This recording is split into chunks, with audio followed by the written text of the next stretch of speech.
के आगे बढ़े कदम। जीवन पुष्प चढ़ाने निकले माता के चरणों में हम। वंदे मातरम, वंदे मातरम, वंदे मातरम।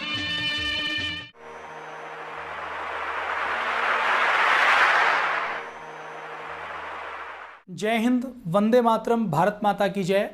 आधुनिक युग के योग ऋषि परम श्रद्धेय स्वामी जी महाराज और आधुनिक युग के धन्वंतरी परम पूज्य श्रद्धेय आचार्य बालकृष्ण जी महाराज को मैं नमन करता हूं, उनको स्मरण करता हूं, जिन्होंने भारत के गौरव को बढ़ाया है, जिन्होंने भारत की भूमि से दोबारा योग की, आध्यात्म की, वेद की, दर्शन की, उपनिषद की इस धारा को दोबारा से प्रभावित किया है। लाखों करोड़ों लोगों को जगाया है। भारत माता का मस्तक, भारत का सिर पूरी दुनिया में ऊंचा किया है। भारतीय संस्कृति की पुनः प्रतिष्ठा की है। आज के राष्ट्र गौरव के इस कार्यक्रम में हम बात करते हैं देशभक्ति की, बात करते हैं हम भारतीय सेना के जवानों के, भारतीय सेना के सैनिकों के बारे में। मन आक्रोशित है, मन उद्वेलित है। एक फिल्म इंडस्ट्री में सीरियल बनाने वाली एक डायरेक्टर ने भारतीय सेना का अपमान करते हुए, भारतीय सैनिकों के परिवार का अपमान करते हुए एक अमेजन की ऑनलाइन सर्विस के ऊपर, प्लेटफॉर्म के ऊपर XXX के नाम से एक वेब सीरीज बनाई है। XXX, जिसके नाम के बारे में ही ये कहा जाता है कि ये नाम केवल पोर्न फिल्मों के लिए यूज किया जाता है, ये नाम केवल ब्लू फिल्मों के लिए यूज किया जाता है। अर्थात ऐसा XXX जिसका नाम ही ये है कि जिसको कोई सभ्य व्यक्ति घर के अंदर नाम नहीं ले सकता, इसका उच्चारण नहीं कर सकता। एक बाप अपने परिवार के साथ, एक बहन अपने भाई के साथ बैठकर जिसको देख नहीं सकती, वैसी अश्लीलता और पोर्नोग्राफी परोसने का काम, वैसी हिंसा परोसने का काम जो भारत की संस्कृति के डीएनए से मैच नहीं करती, वो ये एकता कपूर नाम की डायरेक्टर अपने टीवी सीरियल में, अपने वेब सीरीज में कर रही हैं। हुआ क्या, किस्सा कुछ यूं है। थोड़े दिन पहले इस XXX नाम की वेब सीरीज में, जिसका पहले सीजन 1 चलाया गया, और जब लगा कि ये नंगापन, ये नग्नता बेचने में बहुत पैसे मिलते हैं, इसको बनाने के लिए मेहनत कम करनी पड़ती है, क्रिएटिविटी की भी आवश्यकता नहीं है, केवल कुछ एक्टर को हायर करें, एक बंद कमरे के अंदर उनके कपड़े उतरवाएं और जो गंदे से गंदा, भद्दे से भद्दा सोचा जा सकता है उसको सोचकर उसको शूट कर डालें और उसको बेच दें। ऐसे लोग जो इनको शूट करने वाले लोग हैं, इनकी मानसिकता भी सब कुछ उपलब्ध करवाने वाली, सब कुछ बेचने वाली जैसी मानसिकता ही बन जाती है। ऐसे लोग जो संस्कृति के अनुरूप आचरण नहीं करते, उनके इन कार्यों को किसी भी प्रकार से हम ठीक नहीं ठहरा सकते। इसके ऊपर गहरा मन आद्वेलित है। उस सीरियल में हदें पार करते हुए ये दिखाया गया कि भारतीय सैनिक, सेना के सिपाहियों की पत्नी उनकी अनुपस्थिति में अपने बॉयफ्रेंड को बुलाकर, सेना की वर्दी पहनाकर उनके साथ अश्लीलता करती हैं। एक तरीके से ये सेना के मनोबल को तोड़ने की घटना है, पूरी सेना का मोरल डाउन करने की घटना ये है। इस घटनाक्रम में केवल भारतीय सेना का अपमान नहीं हुआ, भारतीय सेना के सैनिकों के परिवारों का अपमान नहीं हुआ, ओवरऑल भारत के लोकतंत्र के मंदिर का अपमान हुआ है, भारत के करोड़ों लोगों की भावनाओं का अपमान हुआ है। देखिए, किसी सभ्यता, किसी संस्कृति, किसी राष्ट्र को यदि नष्ट करना हो तो उसके अंदर जो दुर्जन व्यक्तियों का सम्मान करना प्रारंभ कर दीजिए। जो चीज़ उसके डीएनए से मैच नहीं करती, उन चीज़ों का प्रमोशन करना शुरू कर दीजिए, तो वो सभ्यता, वो संस्कृति, परिवार नष्ट हो जाएगा। एकता कपूर ने टीवी सीरियल ने, फिल्म्स में, हम किसी व्यक्ति विशेष की बात नहीं करते, ये पूरी एक विचारधारा है, पूरी एक क्रोनोलॉजी है, पूरा एक ये सिस्टम है, एक ये पूरा इकोसिस्टम है जो इस देश को टुकड़ों टुकड़ों में तोड़ना चाहता है। इस सिस्टम के तहत आप याद कीजिए 1992 का वो समय जब पहली बार सैटेलाइट टीवी आए थे।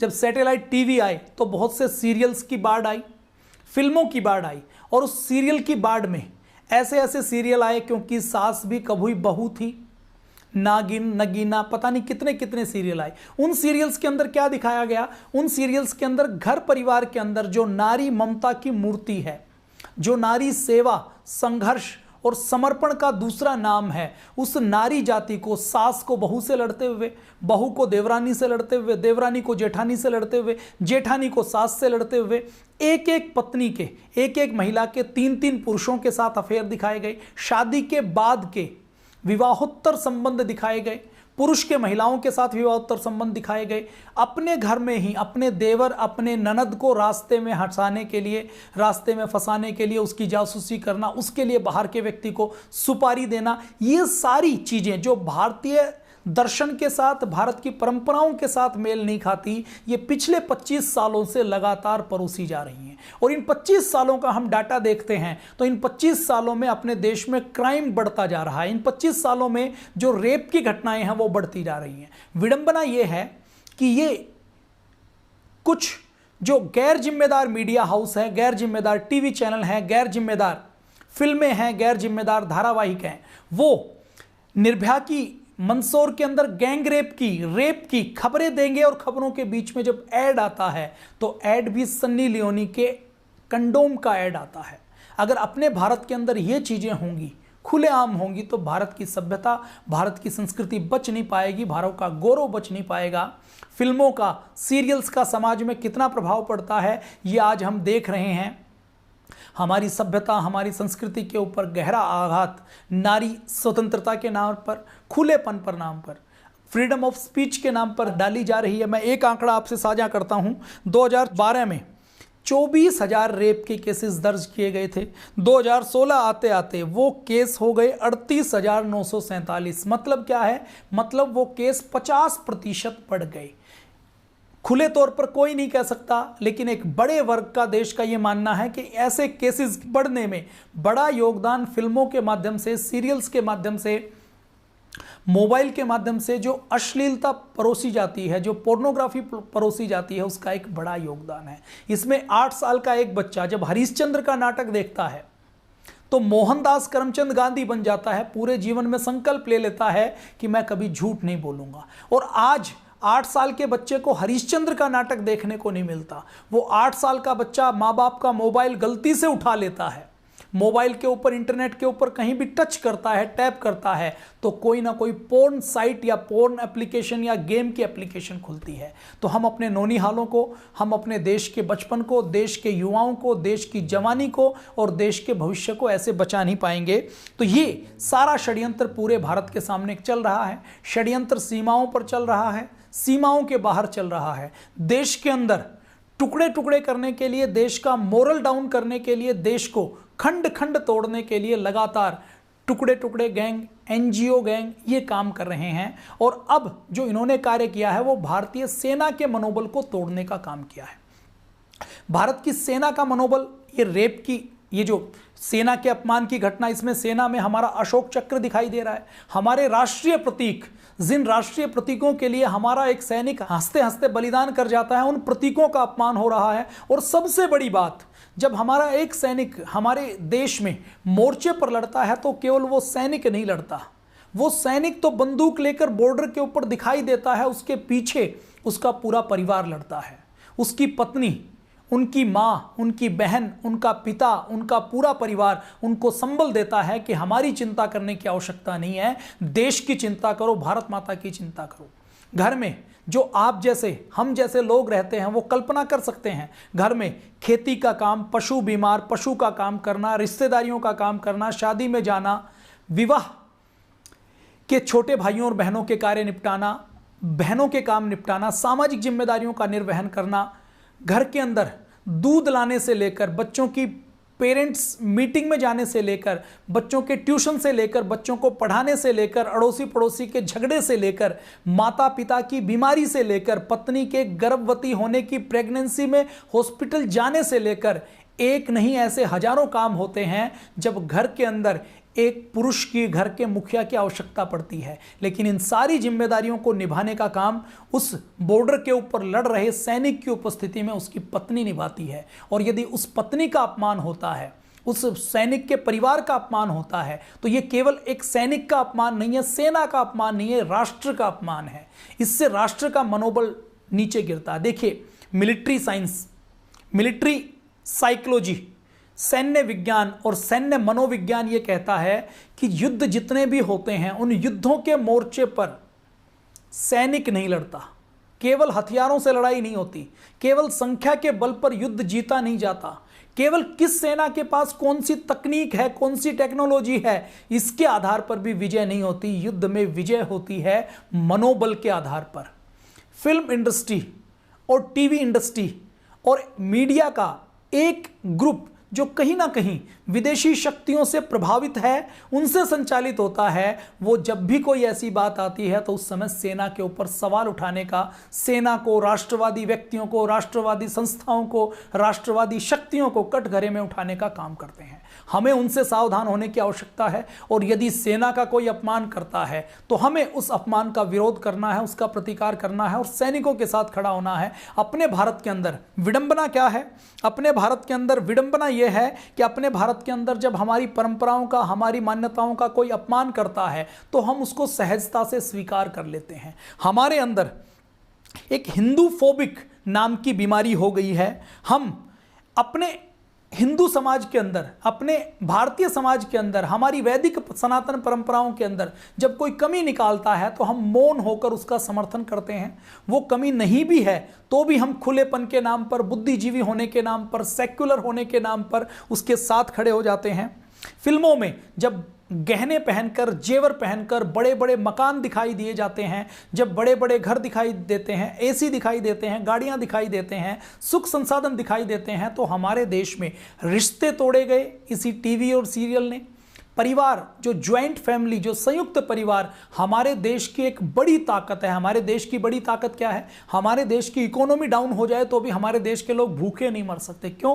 क्योंकि ज्वाइंट फैमिली है। ज्वाइंट फैमिली है, एक व्यक्ति यदि बेरोजगार हो भी गया तो पिता उसको खिला देगा, बड़ा भाई खिला देगा, छोटा भाई खिला देगा। घर में कोई बीमार हो गया तो घर का सिस्टम चरमराता नहीं है, चलते फिरते हुए उस बीमार व्यक्ति को संभालने का काम हो जाता है। घर में बच्चे हैं तो बच्चों को संस्कार देना है, तो दादाजी के पास, दादी जी के पास समय है तो वो उनको परंपराओं का, नैतिकता का, मोरल स्टोरीज के माध्यम से, हमारी पूजा पाठ की पद्धतियों से लाकर बड़े बूढ़ों का कैसे सम्मान करना है, एक दूसरे की रिस्पेक्ट कैसे करनी है और खेल खेल में जीव जंतुओं के प्रति दया कैसे रखनी है, भारत माता का सम्मान कैसे करना है, धरती माता का सम्मान कैसे करना है, हमारी अनपढ़ दादी, नानी, दादा, नाना खेल खेल में उसको सिखा देते थे। उस संयुक्त परिवार को तोड़ने का काम ये टीवी सीरियल कर रहे हैं। भौतिकतावादी, जब कोई महिला टीवी के अंदर ड्रेस देखती है, साड़ी देखती है, गहने देखती है, एसी देखती है, फ्रिज देखती है, नए नए आधुनिक बंगले देखती है, तो उसको ये लगता है कि मेरे पास भी ये होना चाहिए,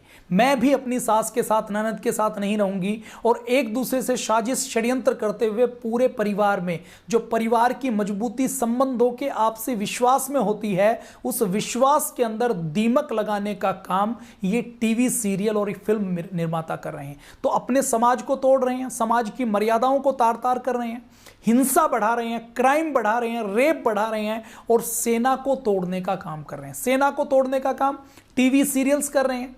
मीडिया का एक हिस्सा ऐसा जो सेना को रेपिस्ट कहता है। अपने भारत के अंदर यह विडंबना है कि अपने भारत के अंदर यदि कोई व्यक्ति खुलकर सेना की आलोचना करता है, हमारे सेना अध्यक्ष की आलोचना करता है, सैनिकों की आलोचना करता है, हमारे देश में ऐसे कुछ वामपंथी विचारधारा के युवा हैं जो जेएनयू में पिछले 12 साल से 15 साल से पढ़ाई कर रहे हैं, उनको एक लॉबी है जो प्रमोट करने का काम करती है और वो खुलेआम ये नारे लगाते हैं, ये कहते हैं कि भारतीय सेना तो रेपिस्ट है, भारतीय सेना बलात्कार करती है, मानवाधिकार के नाम पर सैनिकों को तंग किया जाता है, सैनिकों के ऊपर केस चलाए जाते हैं। और तो और हमारे देश में जो राजनेता हैं, जो पॉलिटिक्स करते हैं, जो संविधान की शपथ लेकर किसी पद के ऊपर बैठते हैं, चुनाव लड़ते हैं, चुनाव लड़ने के बाद मिनिस्टर बनते हैं, उसमें से मैं एक एग्जाम्पल आपके सामने देना चाहूँगा और मुझे बड़ा दुख है।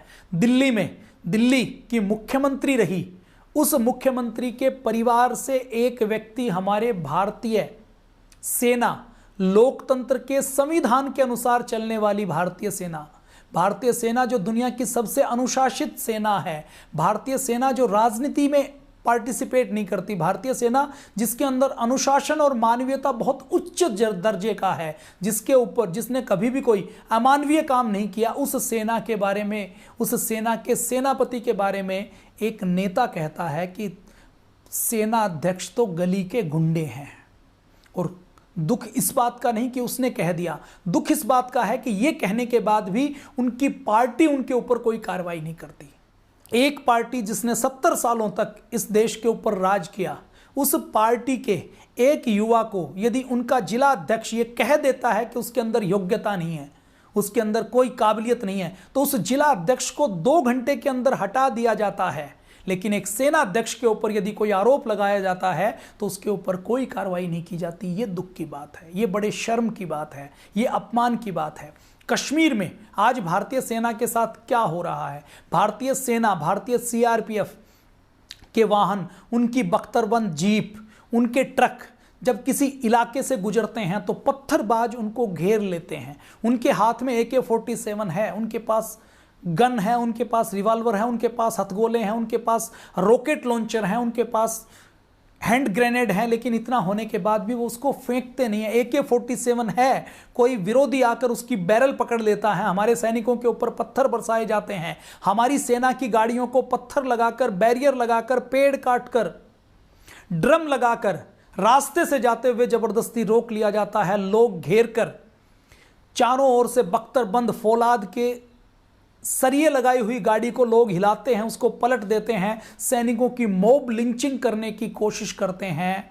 और दुख की बात यह है कि हमारे देश में एक बड़ा वर्ग ऐसा है जो सैनिकों की मानवाधिकार की चिंता नहीं करता, जो पत्थरबाजों के, अलगाववादियों के, आतंकवादियों के, उग्रवादियों के मानवाधिकार की चर्चा करता है। कश्मीर में ये घटनाक्रम होते हैं। शोपियां में 2-3 साल पहले एक घटनाक्रम हुआ। हमारा एक ट्रक जा रहा था, ट्रक के अंदर हमारे 50 फौजी भाई थे। ट्रक को चारों ओर से पत्थरबाजों ने घेर लिया, पत्थरबाजों ने खूब पत्थरबाजी की। ट्रक के अंदर जवानों को जब ये लगा कि यहां से निकलना बहुत आवश्यक है, निकले नहीं तो ये मॉब लिंचिंग कर देंगे, और यदि हमने गोली चलाई तो गोली चलाने के बाद भी हमारे देश के नागरिक माने जाएंगे। सेना का विजन देखिए कि सेना उन पत्थरबाजों के अंदर भी कोई आतंकवादी को या किसी दुश्मन को नहीं देखती। वो ये मानती है कि हमारे देश के नागरिक हैं जो भटक गए हैं, इनको समझाने की आवश्यकता है।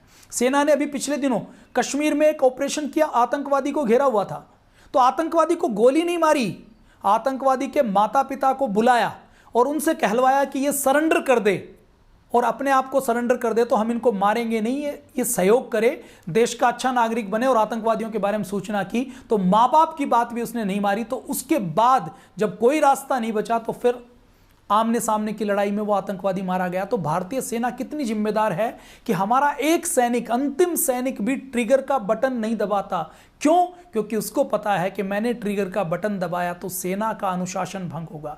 जब तक मुझे ऑर्डर नहीं होंगे मैं शूट नहीं करूंगा, और मैं यदि शूट करूंगा तो हमारी लड़ाई, आतंकवाद के खिलाफ लड़ाई, कश्मीर को मुद्दा जो पाकिस्तान बनाना चाहता है वो बना देगा और हमारी लड़ाई कमजोर पड़ जाएगी। तो अंतिम सैनिक ये सोचता है।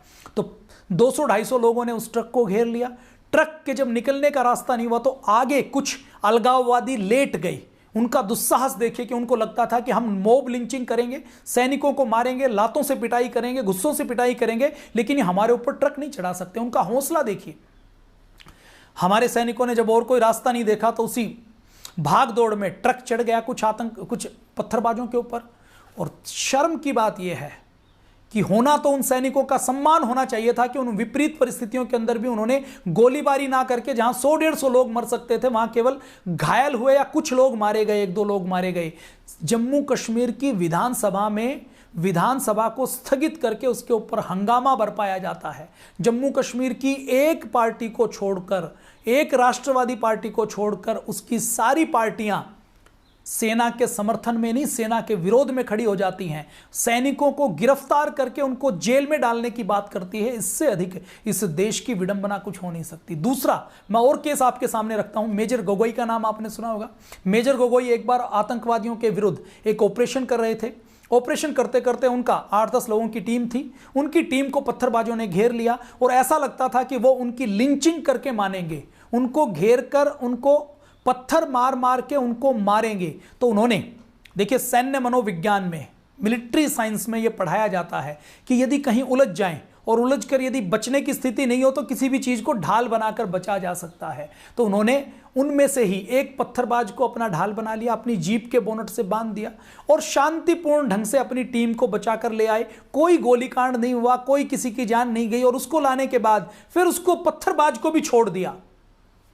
विडंबना देखिए, इस देश में जहां मेजर गोगोई की प्रशंसा होनी चाहिए थी, एक हिस्सा मीडिया का, एक हिस्सा बुद्धिजीवियों का ऐसा था जो मेजर गोगोई के ऊपर कार्रवाई करने की बात करी थी। क्यों? उनका कहना यह था कि यदि पत्थरबाजों ने घेर लिया तो सेना के सैनिक को राइफल होते हुए भी उनके पत्थर खाने चाहिए। मैं श्रीनगर के मिलिट्री हॉस्पिटल की बात करता हूं। उस मिलिट्री हॉस्पिटल में ऐसे सैकड़ों सैनिक हैं जिनके ऊपर पत्थर पड़े हैं, नुकीले पत्थर। पत्थरबाज जब लेकर आते हैं तो इस सोच के साथ लेकर आते हैं, गुलेल उनके साथ होती है और गोली की तेजी से भी ज्यादा तेजी से वो पत्थर मारते हैं। जो हमारे सैनिक शील्ड प्रयोग करते हैं, उस शील्ड के बाहरी ट्रांसपेरेंट शीट को क्रॉस उसको तोड़ते हुए वो पत्थर हमारे सैनिकों के ऊपर लगते हैं। बहुत से हमारे सैनिक हैं जिन्होंने अपनी आंखें इन पत्थरबाजी में गंवा दी, अपनी जान गंवा दी। लेकिन उन सैनिकों के लिए जो लोकतंत्र की रक्षा कर रहे हैं, जो संविधान की रक्षा कर रहे हैं, जो पूर्ण अनुशासित भाव से अपने भारत माता की आंचल की रक्षा के लिए अपने परिवार से हजारों किलोमीटर दूर कड़कड़ाती हुई ठंड में, तपते हुए रेगिस्तान में खड़े होकर एक तपस्या कर रहे हैं, उनका साथ देने की जगह हमारे यहाँ लिबरल लोबी उनके साथ खड़े हो जाते हैं कि यदि वो पैलेट गन का प्रयोग करेंगे तो उनका हम विरोध करेंगे, उनका समर्थन नहीं करेंगे।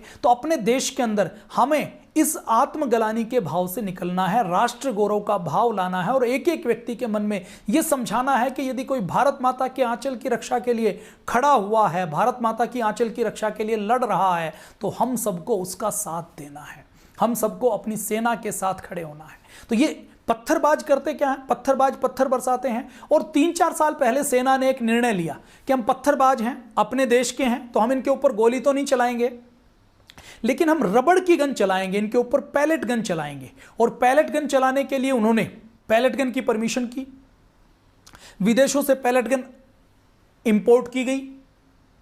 इन पैलेट गन के अंदर रबड़ की गोली होती है और वो जो रबड़ की गोली होती है ना, वो केवल खरोंच पैदा करती है, मारती नहीं। आप ये समझ लीजिए कि जैसे बंदूक के अंदर कोई चने या गेहूं के कुछ दाने डाल दे और वो गेहूं के दाने और चने जाएंगे, तो वो अगर शरीर से टकराएंगे तो थोड़ी सी चोट करेंगे, हल्की सी चोट, हल्की सी लालिमा या निशान आएगा, हल्का सी खरोंच आएगी। केवल वो इतना करते हैं कि पत्थरबाज को जब पैलेट गन लगती है तो पत्थरबाज थोड़ा सा बैकफुट पर आ जाता है, डिफेंसिव हो जाता है, उसको हल्का सा दर्द होता है और वो अपने आप को संभालने में लग जाता है। उसके हाथ पैर नहीं टूटते, उसकी जान नहीं जाती।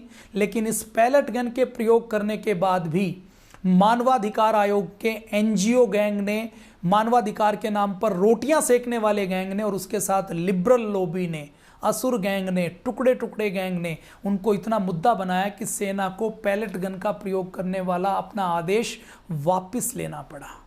और जो अब मैं आपके सामने कहने वाला हूं उसको जानकर आपको बहुत दुख होगा।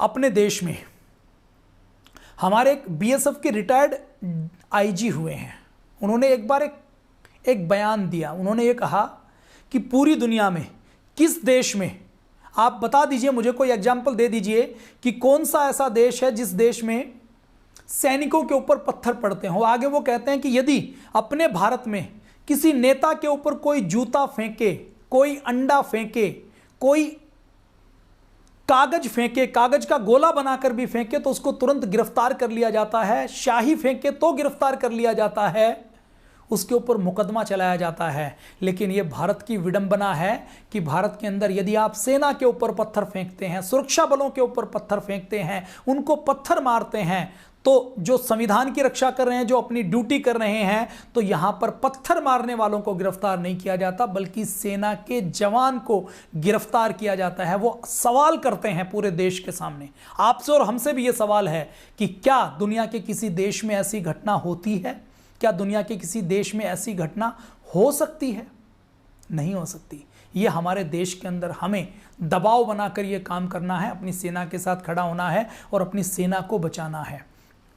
दूसरे देशों की बात करें तो दूसरे देशों में नियम क्या है। दूसरे देशों में, इजराइल में, यदि कोई व्यक्ति सेना के जवानों के ऊपर पत्थर बरसाता है तो उसको शूट एट साइट का आदेश है, देखते ही गोली मारने का आदेश है। और केवल पत्थरबाज को गोली नहीं मारी जाती, पत्थरबाज के घर के ऊपर बुलडोजर चला दिया जाता है, कंक्रीट भर दी जाती है, उसके घर के परिवार के सदस्यों के सारे सिविल राइट्स छीन लिए जाते हैं। उनको ना वोट का अधिकार दिया जाता, ना उनको देश में किसी भी प्रकार के दूसरे अधिकार दिए जाते। रूस में पत्थर कोई मारता है तो उस पत्थरबाज के ऊपर आजीवन कारावास दिया जाता है। अमेरिका में पत्थरबाजों को आजीवन कारावास दिया जाता है। और यदि कोई व्यक्ति पत्थर खुद नहीं मारता, किसी ग्रुप में भी शामिल है, तो उस व्यक्ति को भी पत्थरबाजी के ही आरोप में गिरफ्तार करके उसके ऊपर कार्रवाई की जाती है। चीन के अंदर कोई पत्थरबाजी करता है तो उसको पूरे जीवन के लिए 4 बाई 4 फीट के कंक्रीट के बॉक्स में बंद कर दिया जाता है और मरने के लिए छोड़ दिया जाता है। और केवल 100 में से एक व्यक्ति के साथ ऐसा होता है, 99 व्यक्तियों को तो सेना के ऊपर पत्थर मारने की बात छोड़ दीजिए, सेना के ऊपर उंगली भी दिखाते हैं, घूर के देखते हैं कि घर के अंदर मोहल्ले में सेना के विरुद्ध कोई एक बात कह दी। अपने भारत में तो ऐसे युवा हैं जिनको लोग टीवी पर दिखाते हैं, उनके बारे में जो सेना को गाली देते रहते हैं, सेना अध्यक्ष को गाली देते हैं, संसद को गाली देते हैं, प्रधानमंत्री की आलोचना करते हैं। चीन में यदि कोई सेना के बारे में एक शब्द कह दे तो उसको इलिमिनेट करवा दिया जाता है। इलिमिनेट करवाने का मतलब है उसको गायब कर दिया जाता है और उसका पता भी नहीं लगता। बातें बहुत सी हैं और बातें शेष हैं, बाकी बातें हम कल के एपिसोड में करेंगे। सेना के अपमान से हमें देश को बचाना है, राष्ट्र के गौरव को बढ़ाना है। कल शाम को हम 7:30 बजे फिर मिलते हैं और अलग अलग देशों में पत्थरबाजों के साथ क्या सलूक किया जाता है, भारतीय सेना की ताकत क्या है, भारतीय सेना क्या है, भारतीय सेना ने कितने युद्ध लड़े हैं और हमारा और आपका दायित्व क्या बनता है, इसकी बातचीत हम कल के एपिसोड में करेंगे। जय हिंद, वंदे मातरम, भारत माता की जय।